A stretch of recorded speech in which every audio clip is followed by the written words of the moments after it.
Alex Pantoja called out your boy, Mighty, the one, moi, me. My black ass ain't coming back. You know the beautiful thing about my position I'm in is I've been offered $2 million to come and do one fight. One fight. And what do you guys think I said? I said no. I said absolutely no. And it wasn't with, the UFC. It wasn't against Alex Pantoja. It was, I'm not going to tell you who it was with, but I got offered $2 million to fight. And there comes a point in time in an athlete's career where you sit back and you're like, why am I fighting? Is it to be the best in the world? Shit, I was the best in the world for 6 years, not just in America, but also in Japan. And I went up a division. I went to 135 instead of 125. I think you sit back when I made that decision, I don't care to fight anymore. I gave myself a full-blown year. A full-blown year to see if I'm going to miss it. If it's my identity. And I didn't miss it. And what I thought was more badass than being the best fighter in the world, I think it's more badass to build an empire where if you're an athlete and you are winning and you rely on the money that you're making from winning, once you lose that fight, half your pay is gone. Once any champion loses a fight, half their pay is gone. It's just gone like that. It's like South Park. Hi, I want to deposit this money in my account.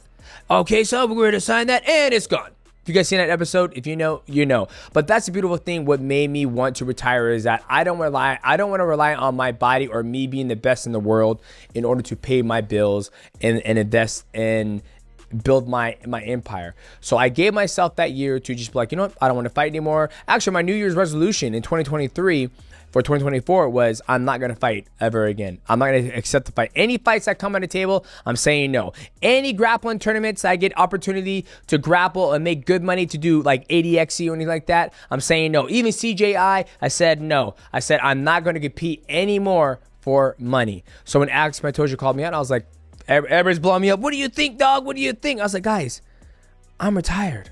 I have no interest to fight anymore. I'm so happy for Alex Pantoja. I'm happy he just got his third title defense. I'm so happy for him. I've always thought he's an amazing athlete. He's the greatest flyweight in the world right now. I think the greatest flyweights in the world right now are all at American Top Team. You have Alex Pantoja, Adrian Moraes, and then you also have Kyoji Horiguchi. Those three guys are probably the best athletes in the world. I am not the best flyweight in the world anymore. My black ass is retired, and I'm happily retired. I ain't gonna be no motherfucking Jose Aldo. I ain't gonna be no motherfucking Donald Cerrone coming back to fight. There ain't no point in coming back to fight. What am I gonna prove when I come back to fucking fight? You guys please tell me what you guys can leave a comment in the section. Leave a comment in the section below and let me know what the fuck me coming back and fighting for is going to prove. I tell you what, when Henry Cejudo came back and fight, I kind of blame myself for getting Henry Cejudo to fight again, because I told him it's the easiest money you can make. You train for 8 weeks, you get a fat ass check for 6 figures. But now, your boy's saying good, and YouTube money is real good, boys. So, ladies and gentlemen, now let's see. What do we want to see next for Alex Pantoja?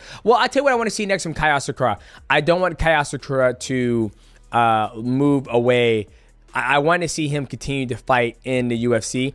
I think there's some exciting matchups there for him. I would love to see him keep on fighting, or even see him go to 135. You typically fights at 135 in Japan, but he cut down to 125, made the weight easy, it looked like. But I'd love to see him fight because I'm a big fan of him and his knockouts, the way he controls the void and looks to capitalize on his opponents. Now let's get back to Alex Pantoja. Now Alex Pantoja is in a realm where I was. Right, where Alex Pantoja, he's beat Brandon Royale, he's beaten Brandon Moreno. Those fights are always back and forth, and I truly think that, I can see Pantoja maybe defending the belt maybe 5 more times. That'll put him at 7 or 8 consecutive title defenses. I mean, he's 36, so it all depends how long he wants to fight for. But I think honestly, there's nobody else out in the world that can pretty much challenge him. So we're just gonna have to see, but there's always a bigger fish in the sea. I think Muhammad Mokaev would have been a good opportunity to see him fight, but they let him go. I believe he was undefeated. But once again, I still think Muhammad Mokaev is still too young to fight a guy like Alex Pantoja. I think Pantoja could take him down, submit him.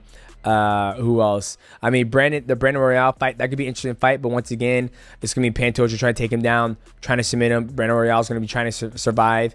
So we'll see.